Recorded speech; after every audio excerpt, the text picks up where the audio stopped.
Bonjour, bienvenue dans le vidéo du module Gestion des présences de la plateforme GE Agenda.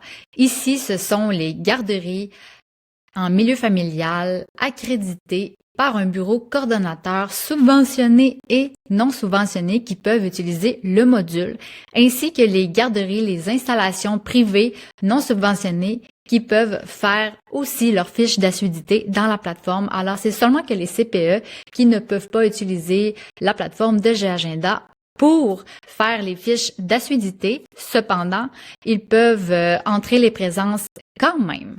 Alors, je vous explique comment fonctionne le module.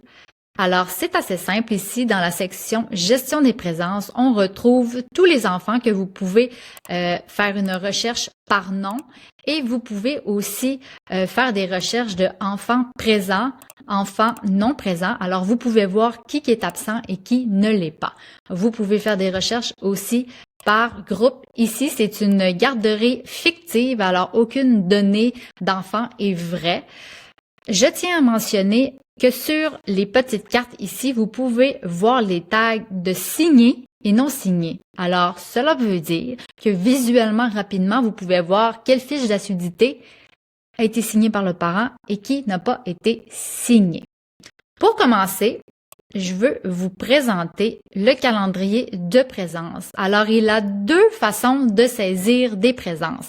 La première façon de saisir une présence, c'est ici dans Gestion des enfants. Alors, chaque jour, rapidement, en tant qu'éducatrice, vous pouvez sélectionner l'enfant qui est arrivé.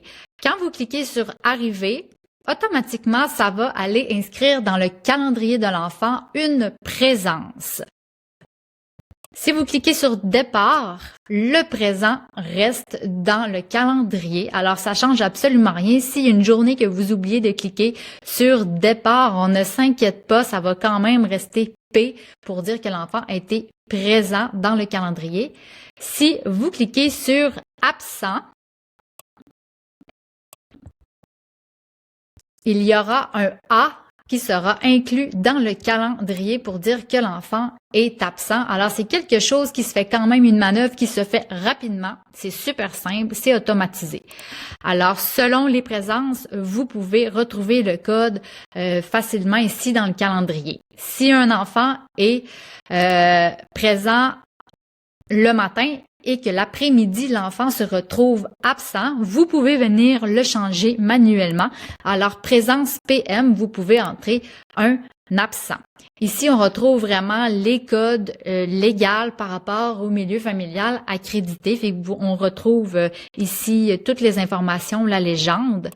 Sachez que si un enfant est présent, vous avez qu'à rentrer un P.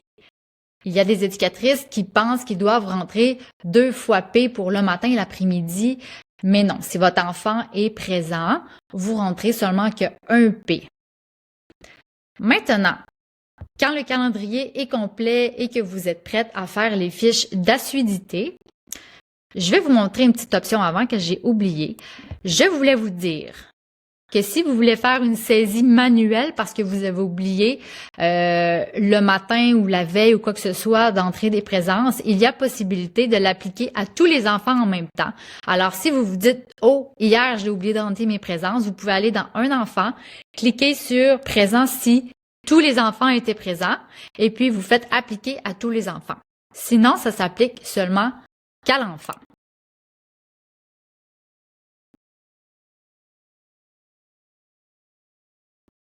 Pour envoyer une fiche d'assiduité, on clique sur « Créer et envoyer la fiche ». Maintenant, c'est important de savoir que la fiche peut convenir à un milieu ayant un bureau coordonnateur et une garderie n'ayant pas de bureau coordonnateur. Ici, il y a automatiquement le nom de l'enfant de pré-rempli ainsi que le nom du parent. Là, comme vous pouvez remarquer, je suis moi-même parent de cet enfant. C'est pour ça que mon nom affiche 2 fois. Ici, vous saisissez manuellement. J'ai déjà pré-rempli la fiche là, pour économiser du temps dans le vidéo. Ici, vous rentrez le nom de la responsable. Ça peut être une RSGE ou bien une directrice là, d'un milieu de garde. Ensuite, date de fin de fréquentation. La première fois que vous remplissez la fiche d'assiduité d'un enfant, vous aurez à rentrer la date de fin de fréquentation. Par la suite, vous n'aurez plus à la rentrer à moins qu'elle change. Elle va toujours rester inscrite dans les futures fiches d'assiduité des autres enfants. Ici, vous pouvez entrer les dates que vous voulez que les présences affichent. Si vous êtes un milieu qui est accrédité par un bureau coordonnateur, que vous êtes un milieu familial, vous devez le faire aux 2 semaines. Alors, vous sélectionnez les 2 semaines qui correspondent au temps de la fiche que vous devez remettre. Alors, je vous suggère, on sélectionne le dimanche pour un début de semaine. Si vous ne sélectionnez pas un dimanche, ça va automatiquement le faire. C'est pour éviter des erreurs. Une semaine commence toujours un dimanche. Vous inscrivez ensuite la dernière journée de la semaine. Si vous êtes une garderie pas subventionnée, vous pouvez entrer sur 4 semaines parce que je sais que vous avez le choix. Il y en a qui font des fiches aux 4 semaines. Alors, c'est simple, vous ajoutez une semaine. Et encore plus simple, ce que vous pouvez faire, c'est vraiment entrer de telle date à telle date. Ici, nous avons les informations de paiement. Même chose, les RSGE, c'est aux 2 semaines. Alors, vous devez indiquer le paiement pour la première semaine et la deuxième semaine. Pour les garderies qui sont privées, vous pouvez entrer vraiment la semaine du paiement. Je sais qu'il y a des parents qui payent au mois. Vous pouvez le faire très facilement. Alors, c'est simple. Vous entrez la date du 1er mars. Exemple, ici, nous sommes au mois de mars. Et puis, vous pouvez entrer le 20 parce qu'à chaque fois, le parent paye le 20. Fait que l'application est vraiment très modelable. Vous pouvez vraiment y aller selon vraiment vos besoins. Ici, vous pourrez voir visuellement, selon les semaines, les présences qui ont été rentrées dans le calendrier. Ça va se faire automatiquement en sélectionnant les semaines. Alors ici, on a le P qui indique qu'un enfant a été présent toute la journée. Vous pouvez aller sur le site du ministère de la Famille. C'est comme ça qu'on doit entrer les présences. Si l'après-midi, ça l'a changé, à ce moment-là, vous l'aviez noté dans le calendrier, vous voyez, pour la période PM, ça l'affiche A. Maintenant, si vous êtes une garderie privée, la formule de la fiche d'assiduité, c'est celle-là. Vous entrez pas de nom du bureau coordonnateur, ça ne va pas afficher du côté parent. Et lorsque vous allez imprimer, si vous voulez imprimer la fiche, le nom du bureau coordonnateur ne va pas apparaître.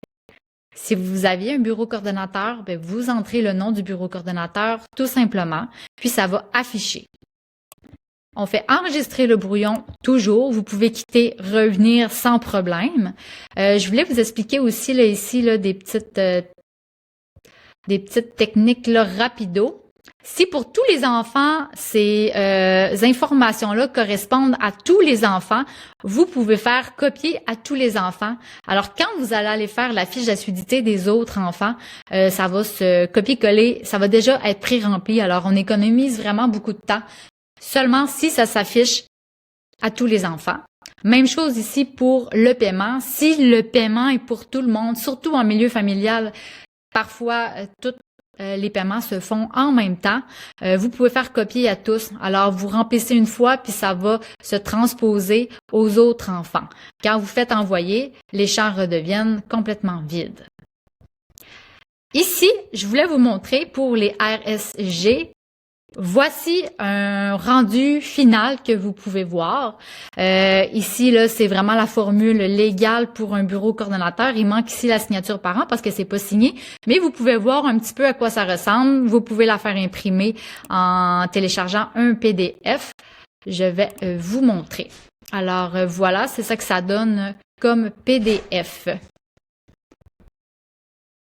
Une fois que vous avez validé votre fiche avec affichage RSG pour les RSG, maintenant pour les garderies privées, il suffit de signer la fiche. C'est une signature électronique hors datée.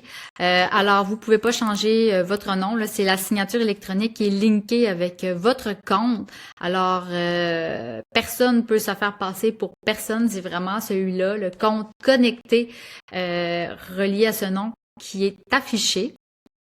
C'est une procédure de sécurité. Alors, vous signez la fiche d'assiduité, vous attestez cette signature et vous envoyez au parent.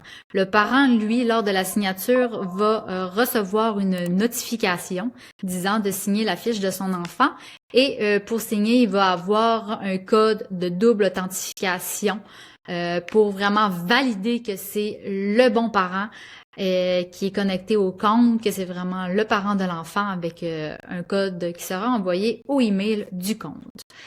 Alors, je vous montre qu'est-ce que ça donne une fois envoyé. Ici, vous avez 3 onglets, fiche signée.